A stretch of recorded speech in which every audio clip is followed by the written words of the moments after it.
Welcome back to the Gravity Falls breakdown. I'm rewatching every Gravity Falls episode and will be breaking them down and showing details you might have missed. So hit that subscribe button and stay tuned for a new breakdown every week.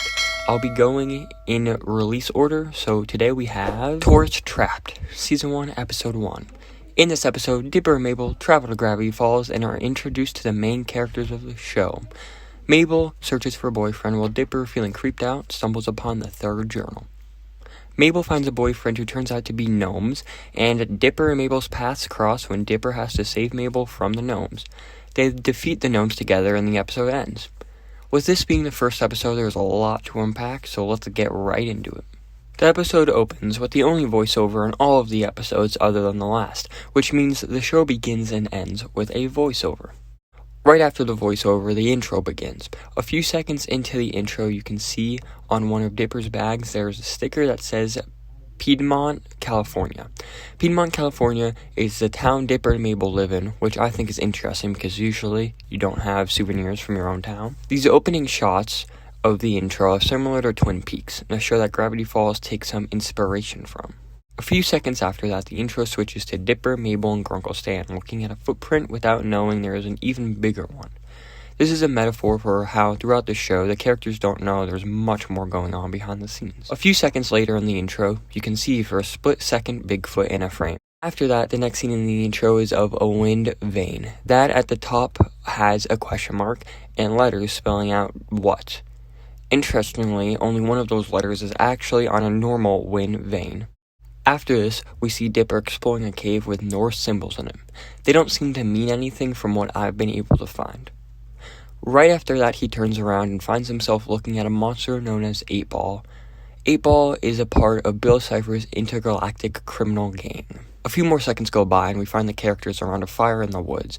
If you look closely, you can see next to Zeus on the left is a liter of pit cola, which is a running joke throughout the show, because it actually has pits in the drink. Pit Cola is also named after Joe Pitt, the director of this series. A few frames go by and a massive bat flashes into frame behind them and then back out while Grunkle Stan is telling a story. These few frames of the campfire tells a lot about the characters, but one detail you might have missed is how Dipper actually looks over to Wendy to see how she reacts to Grunkle Stan's story before looking away rather quickly. The next frames featuring Wendy looking bored are rather calm, till the eyes look directly at the camera, which could be hinting to how Bill Cypher is always watching. This could be a little bit of a stretch though. The next scene in the intro features Dipper looking at a page in the third journal. Currently I can't find any secret messages or symbols other than Bill Cypher, so I looked into it a little more online and still couldn't find anything. Hey, maybe you know something that I didn't know and couldn't catch. Just leave it in the comments below. The next scene after this is one of Dipper and Mabel floating and then falling back to the ground. This is a reference to the effects of Grunkle Stan's portal that you can see in later episodes. Right after this, the intro changes to a bunch of photos on a table. There are a lot, so stick with me here. In the top left, there's a photo of the Fiji mermaid. Next to that, there's a picture of a hand with long nails. Next to that, there is a picture of two jackalopes. Under these two pictures is a photo of the series creator Alex Hirsch. A drawing. Photo in the series, not an actual photo of him. Next to that, there's a picture of Blendin Blanding. Right under Blendin Blandin is a picture of Batboy, a tabloid character seen later in the series. Under that is a Halloween trickster. To the left of that photo is a pterodactyl.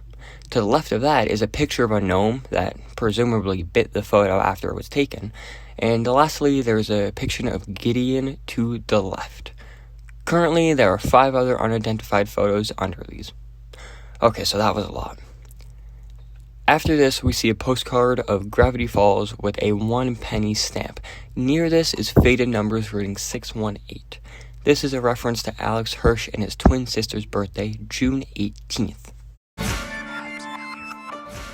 The whisper then heard after this, when reversed, says 3 letters back, which is telling us how to decode the coded message at the end of the episode. The very last thing in the intro is a page presumably from the journal of a bunch of codes and information.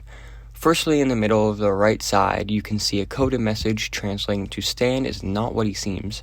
Secondly, all around the outside is a bunch of mathematical codes, chemical symbols, and just scribbles.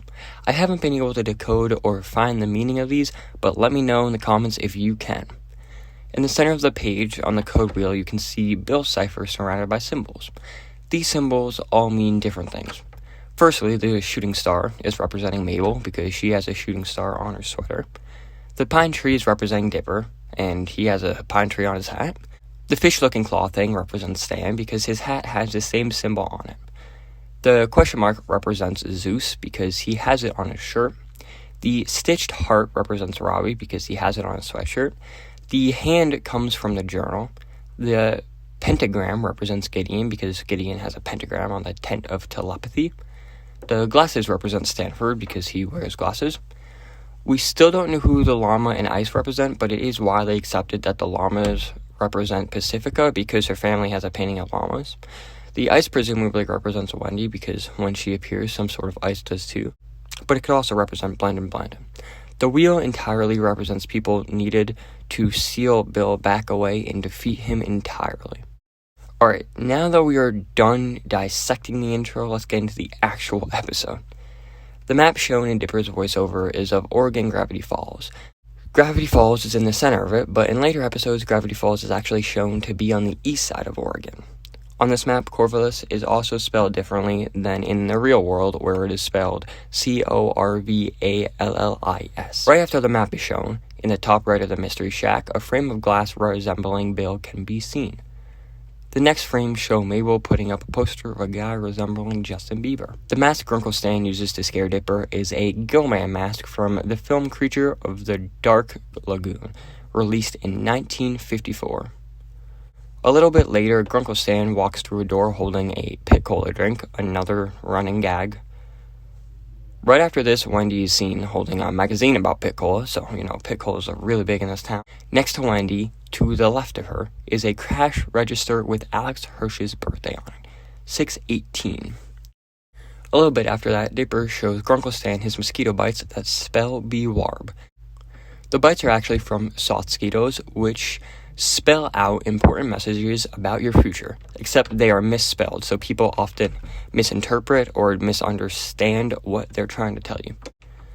The first page Dipper flips to after getting the third journal is dated as June 18th. Like stated before, this is Alex Hirsch's birthday. I don't want to fill this with a breakdown of the journal, so I'll make a future video breaking down secret codes in the journal and more, so click in the top right now to go to that video if it's out right now. Moving on to the next detail, you can see in the light coming through the window something that looks like Bill Cypher. After this, it takes a while for anything else to happen. While Mabel and Dipper are being attacked by the gnomes in the back, you can see Blanding behind bushes, which is shown more clearly in a different episode where he time travels. At the end of the episode where Mabel picks out the grappling hook, she spins around and goes into a stance in reference to the video game series Legend of Zelda. The last hidden detail you might have missed is the coded message at the end of the credits, which Decoded says, "Welcome to Gravity Falls." That's all I've got for this breakdown. Stay tuned and subscribe for next week's breakdown of the second episode.